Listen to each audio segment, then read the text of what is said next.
Before we begin, take a moment.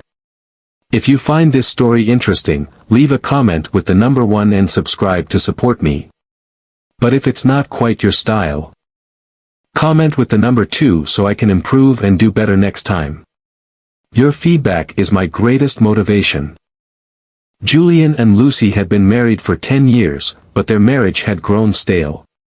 Julian buried himself in work while Lucy turned to faith to fill the emotional void. One Sunday, Lucy urged Julian to join her at church, hoping it would rekindle their connection. Julian reluctantly agreed, stepping into a place he hadn't visited in years. As the service began, Julian's attention drifted, his gaze landing on a young nun seated near the altar. Her presence was striking, not in an overt way, but subtly captivating. She was Sister Mila, recently sent to the church. Their eyes met momentarily during the sermon, and Julian felt a spark of interest he couldn't explain. After the service, Lucy introduced Julian to other members of the congregation, including Mila. Her voice was quiet but confident. She greeted Julian with a warm smile, and he noticed her eyes lingered just a second longer than expected as they spoke about mundane topics, church events and community projects. That night, Julian couldn't shake the memory of her face. Something inside him stirred, a longing he didn't yet understand. The following Sunday, Julian attended church again, this time under the guise of supporting Lucy. In truth, he was eager to see Mila. His heart quickened when he spotted her helping with preparations for a charity event. When volunteers were requested, Julian immediately offered to assist. The next day, he arrived at the church and found Mila waiting by the entrance, holding a toolbox. She greeted him shyly, and they began working together to fix an old pew. Their conversation flowed naturally. Julian talked about his work as an architect, describing how he loved breathing new life into old structures. Mila listened intently, her eyes lighting up with genuine interest. In turn, Mila shared stories about her life before taking her vows, a love for art and literature that she once cherished. Julian was surprised by her wit and humor, traits he hadn't associated with someone in religious life. As the hours passed, their interactions grew more playful. Julian laughed in a way he hadn't for a long time.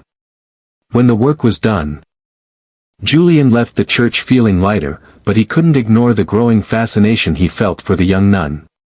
Julian began finding excuses to return, fixing another broken item, assisting with upcoming events. His path often crossed with Mila's. Over time, their conversations grew less formal and more personal. Julian teased Mila about the paint smudges she frequently left on her hands during projects, and she retorted with clever remarks, her laughter echoing through the church halls. On a particularly warm afternoon, they painted a fence together. Julian spoke of his struggles in his marriage, careful not to criticize Lucy directly. Mila, in turn, admitted the difficulties of religious life, confessing that there were days she missed the freedom she once had. Their interactions remained innocent, but the undertones of their connection grew undeniable. Julian noticed the way Mila's eyes lingered on him, and Mila found herself eagerly anticipating his visits, her heart fluttering when he entered the room. Subtle compliments passed between them, their words laced with meanings neither dared to fully acknowledge. One rainy afternoon, after Julian fixed a squeaky door in the church, Mila invited him for tea in the rectory. At first, their conversation stayed light, focused on renovation plans and architecture. But as the rain poured outside, the mood shifted. Julian spoke of the growing emptiness in his marriage. "I don't even know if she sees me anymore," he admitted, irritation and grief coloring his voice. Mila listened, her heart aching for him in ways she couldn't quite articulate. She confessed softly, "I thought I was certain when I took my vows, but sometimes I wonder if I made the right choice." Her fragility caught Julian off guard. Instinctively, he reached out, his hand brushing against hers. The touch was brief, but it sent a jolt through them both. In that moment, they acknowledged a shared loneliness neither had voiced aloud. The days that followed left Julian consumed by thoughts of Mila, her laughter, her voice, the light in her eyes. Mila prayed for strength, but her heart betrayed her. Quickening at the thought of him. One afternoon, as they organized hymnals together, their hands brushed. This time, neither pulled away. Their eyes met, the unspoken tension thick in the air. Mila's cheeks flushed as she quickly looked away, but the moment lingered. Despite their efforts to maintain boundaries, every interaction became charged. Shared laughter held a weight neither could ignore, and even a glance carried a depth that left them breathless. Temptation was no longer a distant shadow. It had taken root in their hearts. One evening, Julian stayed late to help Mila organize supplies for a charity event. The dim lighting and soft hum of their voices created an intimacy neither intended. As Mila reached for a box, Julian's hand met hers. This time, the touch lingered. Julian turned to her, his gaze intense and conflicted. "Mila," he began softly. "I think you should leave," she interrupted. Her voice trembling. Agony flashed across Julian's face, but he nodded. Without another word, he departed. That night, neither of them slept. As the weeks passed, the tension between them grew unbearable. They tried to keep their distance, but the pull between them defied reason. One evening, after a community meeting, Julian found Mila alone in the garden. Bathed in moonlight. She looked serene, yet deeply troubled. "Mila," Julian said as he approached. She turned to him, her expression unreadable. "I can't stop thinking about it," he confessed. His voice shaking. Mila's heart raced. What we feel, it's wrong," she whispered, her voice laced with uncertainty. Julian sat beside her, closer than he should. Their knees brushed. "It doesn't feel wrong to me," he murmured. "It feels real." Tears welled in Mila's eyes. "I've taken vows," she said, her voice breaking. "I've devoted myself to God, but you make me question everything." Julian reached out, his hand gently caressing her face. Mila closed her eyes, but she didn't pull away. Instead, she closed her eyes, and all their resistance broke. Julian leaned in, and their lips touched in a soft, tentative kiss. When they parted, they were breathless, their emotions a whirlwind. "What have we done?" Mila muttered, her palm trembling as it brushed against her lips. Yet neither could deny that their lives had been irreversibly altered by that first kiss. Overcome with shame and uncertainty, they avoided each other. Julian rationalized his actions, convincing himself that his marriage to Lucy was already fractured and that Mila was the only one who truly understood him. But the more they tried to stay apart, the more they longed for each other. Mila, caught in an emotional tug-of-war, prayed fervently for clarity, but her feelings for Julian only grew stronger. Eventually, fate intervened. And their paths crossed again during another church project. The tension between them was palpable. They worked in silence. But the occasional brush of their hands sent jolts of electricity through them both. Finally, Julian broke the silence. "We can't pretend this isn't happening," he said quietly. Mila glanced at him, sadness pooling in her eyes. "Julian, I'm not sure what to do." Their meetings became secret, stolen moments filled with whispered conversations. Every glance, every touch, every word became a dangerous dance of longing and restraint. Their connection deepened, even as they knew the risks. One evening, Julian suggested they go to a secluded cabin owned by a friend. "We need a quiet space to talk," he reasoned. Mila hesitated, torn between fear and the irresistible pull she felt towards him. Eventually, she agreed. The cabin was small and cozy, nestled in the woods. A fire crackled in the hearth, casting flickering shadows on the walls. At first, their conversation was strained, filled with confessions of guilt and uncertainty. "I've never felt this way about anyone," Julian admitted, his voice raw. Mila's eyes welled with tears. "I feel the same way, but what we're doing is a sin." As the night wore on, the barriers between them crumbled. Julian reached for Mila's hand. She didn't pull away. When their lips met again, there was no hesitation. They surrendered to their emotions, allowing desire to consume them. The storm outside mirrored the tempest within them as they spent the night together, lost in each other's arms. When morning came, they lay in silence, knowing they had crossed a line from which there was no return. "Julian," Mila whispered, her voice trembling. He turned to her, brushing his palm softly against her cheek. "I know. But I don't want to stop. You make me feel alive, Mila. I haven't felt this way in years." Mila pulled away, sitting up in bed. "I'm supposed to belong to God," she murmured, her voice heavy with grief and uncertainty. "And you belong to your wife." Julian's face twisted with confusion. "I'm not sure where I belong anymore." The weight of their actions hung between them like a dense fog. Julian returned home that day with a mind in turmoil, while Mila grappled with the conflict raging inside her heart. As the weeks passed, their affair became a tangled web of lies. At home, Julian tried to maintain the illusion of normalcy, but he withdrew further from Lucy. He spent more late nights at work, and every interaction between them was laced with hidden meanings and unspoken tension. Meanwhile, Mila noticed subtle changes in Julian's demeanor. During their secret meetings, he seemed distant, his thoughts elsewhere. One afternoon, as they sat in the quiet of the church, Mila finally asked, "Is everything all right, Julian?" He hesitated, the weight of his deceit pressing down on him. "I don't know," he replied, the remorse clear in his eyes.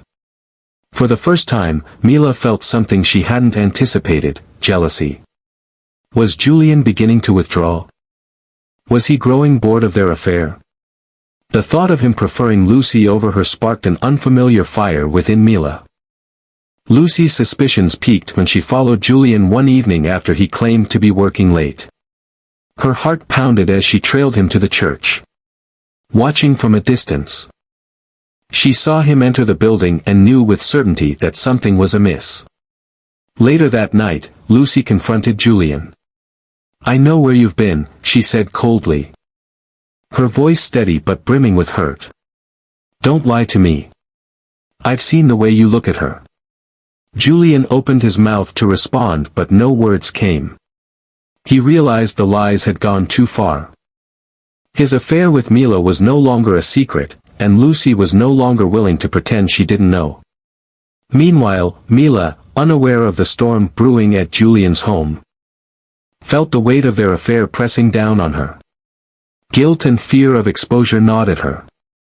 Lucy's confrontation left Julian shattered. "I didn't want this to happen," he pleaded. Lucy's gaze pierced him, her eyes filled with betrayal. "It was her, wasn't it? Mila. I felt something was wrong. I saw the way you looked at her." Julian nodded slowly.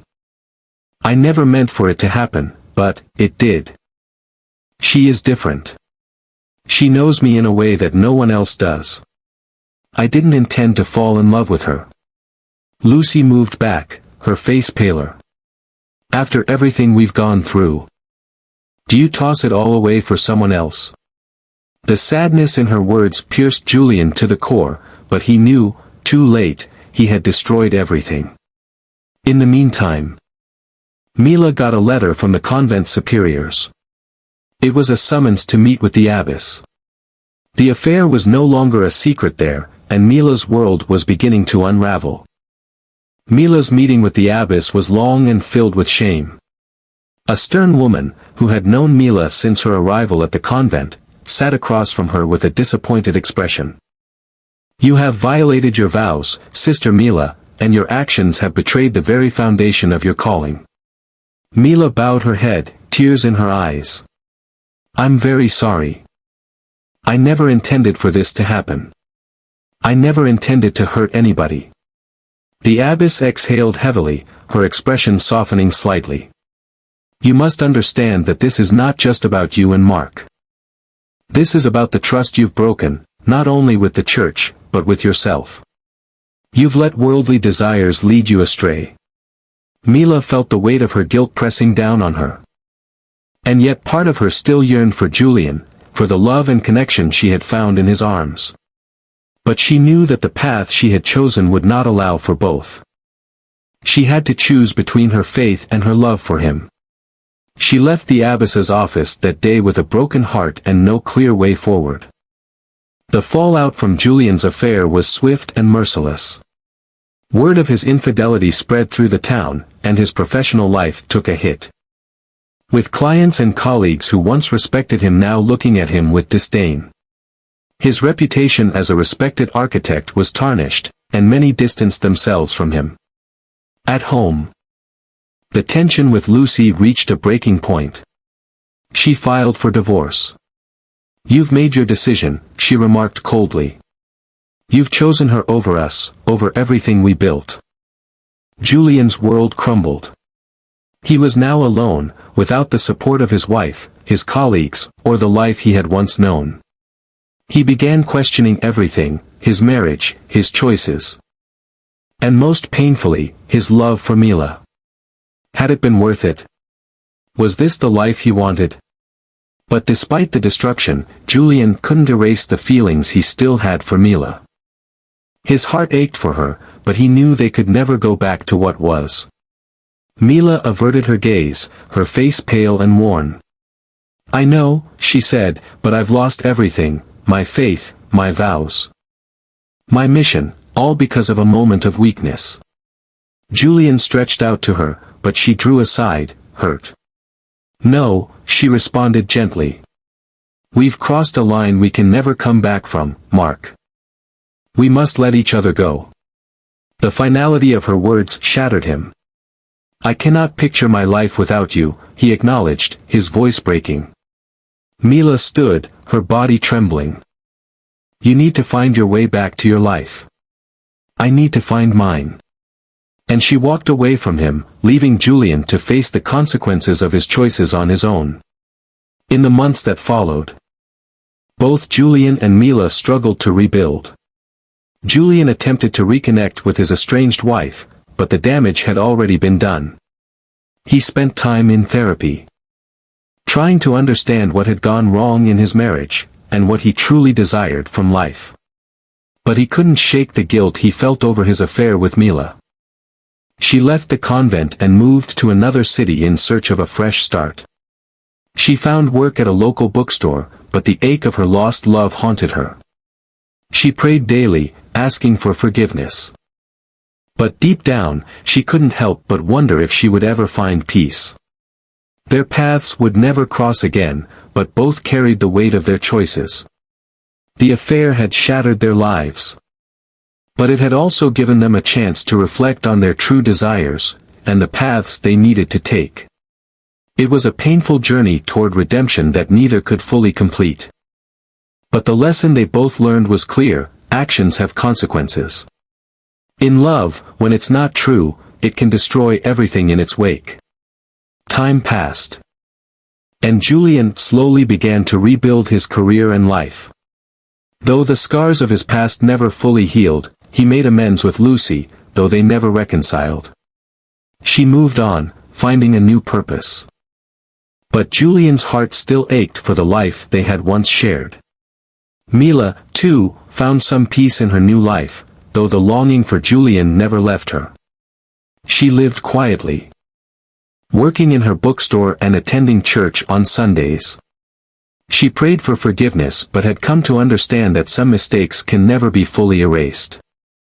They were both different people now, shaped by their choices. The love they once shared had burned brightly, but it had also consumed them, leaving them with nothing but memories and regret. The affair had been their undoing, but it also marked a turning point in their lives, a lesson learned at a painful cost. Several years later, Julian and Mila's paths crossed once more. Though they didn't recognize one another at first. They had both attended a religious function in a small town, each living a different life. When they finally made eye contact, neither could bear to speak, knowing the pain that still lingered between them. Julian and Mila exchanged a brief, solemn glance before turning away. They had both moved on. But the memories of their affair, their love and their heartbreak, would forever remain a part of their past. It was a reminder that while life moves forward, some wounds never truly heal.